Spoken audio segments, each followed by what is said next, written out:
अब नहीं सुरक्षित महसूस कर रहे हैं। कभी भी कुछ भी हो सकता है। जब ये आरोपी पकड़े नहीं जा रहे तो हमारे साथ तो कुछ भी हो सकता है। तो लड़की कहाँ सुरक्षित है? यही है कि आज मेरे भाई को मार दिया, कल मुझे मार दिया जाएगा और आए दिन तो कुछ न कुछ हत्या दिख ही रहे हैं, कहीं रेप हो रहा है लड़की का, कहीं कुछ हो रहा है। तो योगी सरकार बोल देने से मतलब बोल दी है तो इसका मतलब ये नहीं कि नहीं हो रहा है। हम चाहते हैं उस पे कार्रवाई होनी चाहिए। उस पे अगर कोई लड़का एक लड़की को छेड़ता है, ऐसी कार्रवाई होनी चाहिए कि दोबारा कोई करने से पहले मतलब उसकी रूह काँप जाए।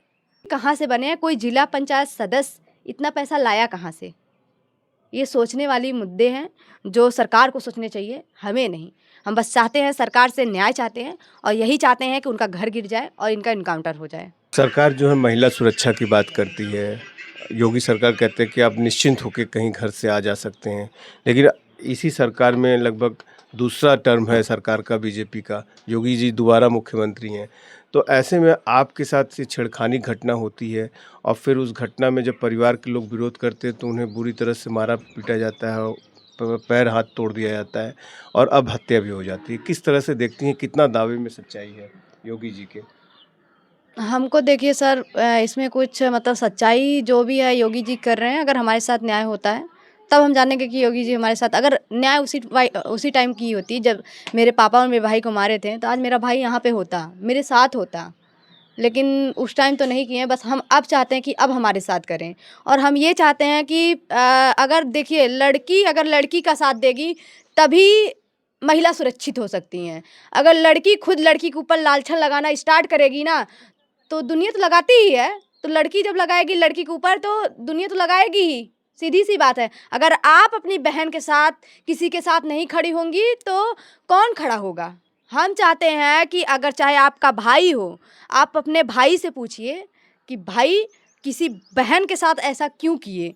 तुम गए थे कि नहीं गए थे? वो भाई खुद बताएगा गया था कि नहीं गया था।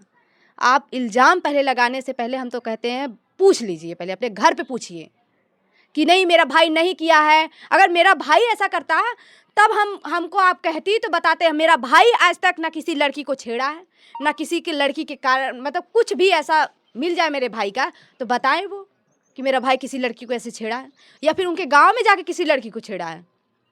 कितना महसूस करती हैं सुरक्षित इस योगी सरकार में? आप खुद जो है, आप एक स्टूडेंट भी हैं, एक जो आज़ाद था उसकी बहन भी हैं। कितना सुरक्षित महसूस करती है? सरकार दावे करती है कि लड़कियां हमारे में रिज्यूम में कहीं भी आ जा सकती हैं, कभी भी आ जा सकती हैं। अब कितना सुरक्षित आप महसूस कर रही हैं? अब नहीं सुरक्षित महसूस कर रहे हैं। कभी भी कुछ भी हो सकता है। जब ये आरोपी पकड़े नहीं जा रहे तो हमारे साथ तो कुछ भी हो सकता है। तो लड़की कहाँ सुरक्षित है? यही है कि आज मेरे भाई को मार दिया, कल मुझे मार दिया जाएगा और आए दिन तो कुछ न कुछ हत्या दिख ही रहे हैं, कहीं रेप हो रहा है लड़की का, कहीं कुछ हो रहा है। तो योगी सरकार बोल देने से मतलब बोल दी है तो इसका मतलब ये नहीं कि नहीं हो रहा है। हम चाहते हैं उस पे कार्रवाई होनी चाहिए।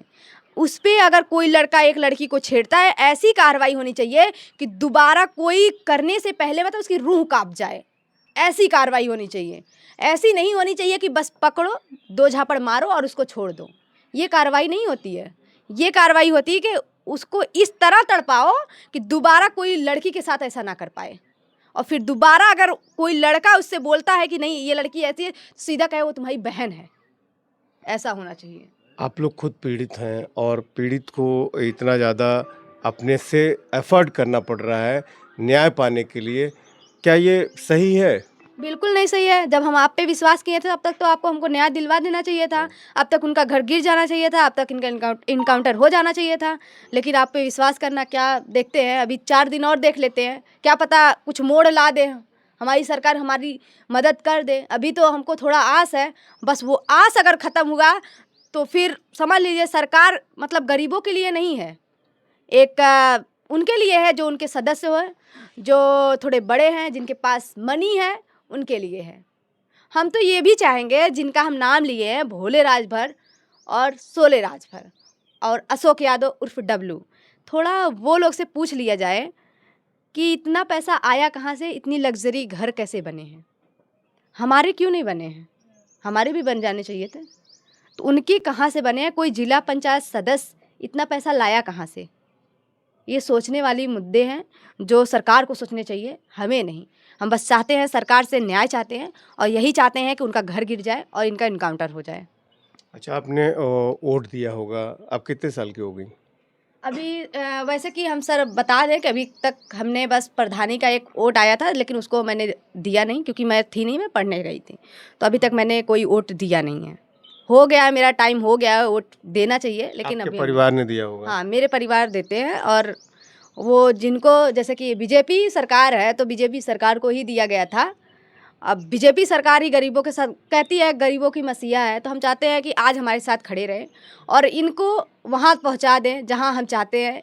जहाँ मेरा भाई पहुँचा है, इनका भी इनकाउंटर होना चाहिए, जहन्नुम में पहुंचाने। जहन्नुम में पहुँचा दें, बस यही चाहते हैं। और इनका घर गिर जाना चाहिए। जैसे कि बोलते हैं कि बुलडोजर चलता है, तो बस बुलडोजर चला दें वहाँ। अभी तक तो नहीं चलाए, अब चला दें। कब चलाएंगे?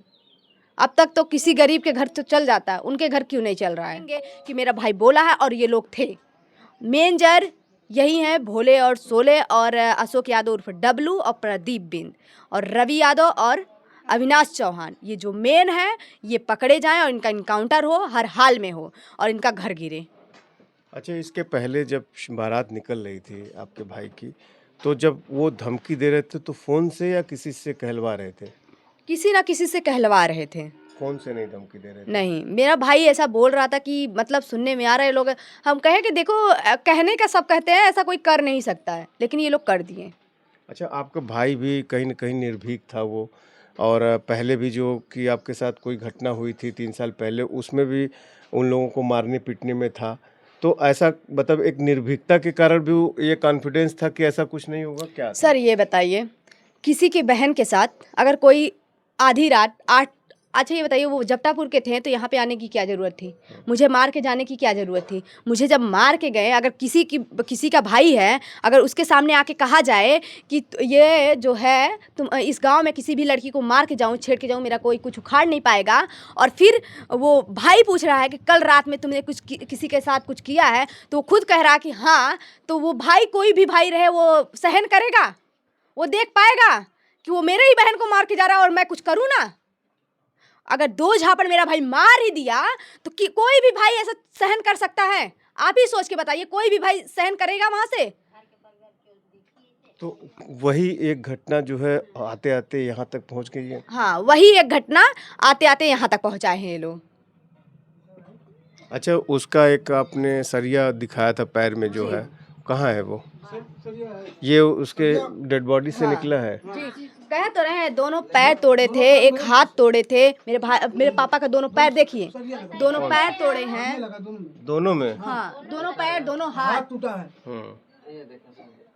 अच्छा, और वो बेटे का भी टूटा था? बेटे का भी टूटा। ये एक उंगली टूटा था। हाँ। इसमें तार लगा सिया गया था। हाँ। और ये एक पैर जो है जो तोड़ के 3 टुकड़ा कर दिया था, उसमें सरिया लगा था। अच्छा, उसमें क्या क्या धाराएं लगी थी जब हुआ था? तो कोई तो अभी सर धाराएं, सर धाराएं बोलने के लिए एक मामूली सी चीज़ है, जिसके ऊपर 16 धाराएं चल रही हैं, उसका तो कुछ हो ही नहीं रहा है। तो सोचिए, वो लोग धाराएं अपने हिसाब से लगवाते हैं, अपने हिसाब से करते हैं, और वो लोग देखिए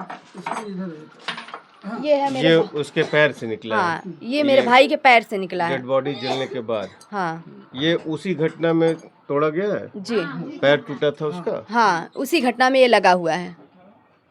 और उसके बाद भी उस पर कोई हाँ, उसमें कौन कौन मुलजिम थे? उसमें अशोक यादव, भोले राजभर उस समय भी थे? हाँ, उसमें भी थे। अशोक टच किए हैं, हम लोग गिर गए हैं। उसके बाद भोला पीछे रात मारे, 30-35 आदमी मार गिरा दी। मेरे को पता नहीं चला कौन मारा। अशोक मतलब उनका क्या रोल था? वो गाड़ी टच कर गिराए। 4 व्हीलर था। 4 व्हीलर। आप लोग 2 व्हीलर से जा रहे थे? हाँ। और कब की घटना? मतलब रात की दिन? नहीं, दिन में बीच चौराहे पे। टिकट दिखाते, मेरा टिकट है। अच्छा, टिकट भी है हमारे पास। हाँ, अच्छा। मतलब अगर उस समय पुलिस की कार्रवाई जो है हुई होती तो आज मेरे लड़का के दिन नहीं देखना मेरे को। मतलब छेड़खानी से ये मामला शुरू हुआ और आज जो है इस स्थिति में पहुंच गया पुलिस की लापरवाही की वजह से। हाँ, तो आप देख सकते हैं कि किस तरह से एक छोटी सी जो लापरवाही है, वैसे तो पुलिस 151 में कुछ भी मामला होता है 151 में चालान कर देती है। अब पिताजी दिखा रहे हैं कि किस तरह से ये जो सरिया है, हम आपको दिखाएं कि ये सरिया उसके पैर से निकला हुआ है। आज़ाद जो बिंद है, जो दूल्हा बन के जा रहा था, उसके पैर से निकला हुआ है। उसकी डेड बॉडी जब जल चुकी है तो ये लोग परिवार वाले इसको सहेज के रखे हुए हैं और उसकी याद के लिए। और इसके बाद यही वो बच्चा है जो कि अपनी बहन के लिए पहले उससे बदतमीजी जब होती बहन के साथ, तो वो जो कुछ भी बन पड़ता है वो करता है। और उसका हश्र, उसके पैर तोड़ दिया जाता है। पिताजी का पैर तो दोनों पैरों में राड लगा हुआ है इनके। और आज वो मामला यहाँ तक आ गया कि उसकी हत्या हो गई। और आज भी वही भोले राजभर है, उस समय भी मुलजिम था और आज भी वही मुलजिम है जो 1 लाख का इनामिया हो चुका है। उसके साथ के और लोग भी हैं। तो ये है पुलिसिया कार्रवाई। उस समय राजनीतिक रसूख, उसका 3 साल पहले घटना है, राजनीतिक रसूख उस समय भी रहा होगा, आज भी है। और इतने दबाव के बावजूद अभी भी वो फरार ही है। अभी उसका एनकाउंटर नहीं हुआ, कोई पुलिस मुठभेड़ नहीं हुई, नहीं उसकी गिरफ्तारी हुई है। तो देखना ये है कि इस बच्ची को जो है जो आज़ाद की बहन है, उसको जो है कल मंत्री जी गिरीश चंद्र यादव और डीएम एसपी सब ने आश्वासन दिया है कि लगभग 5 दिन और देख लो और 5 दिन में वो कुछ बड़ा रिजल्ट करेंगे। तो हमें उम्मीद है कि निश्चित इस परिवार को कुछ न कुछ बड़ा न्याय मिलेगा। आज़ाद तो वापस नहीं आ सकता, लेकिन अगर इस तरह के छोटा मामला उस समय भी नहीं था जब ये घटना हुई थी, पैर तोड़ देने की और सारी चीज़ें, अगर उसी समय ये कार्रवाई हो गई होती तो आज ये दिन न देखना पड़ता, इनका परिवार बच गया होता, परिवार उजड़ा ना होता, और वो भी ऐसे मौके पर जबकि उसकी शादी होने जा रही थी। एएस ट्रस्टेड न्यूज़ के लिए आशीष श्रीवास्तव, जौनपुर।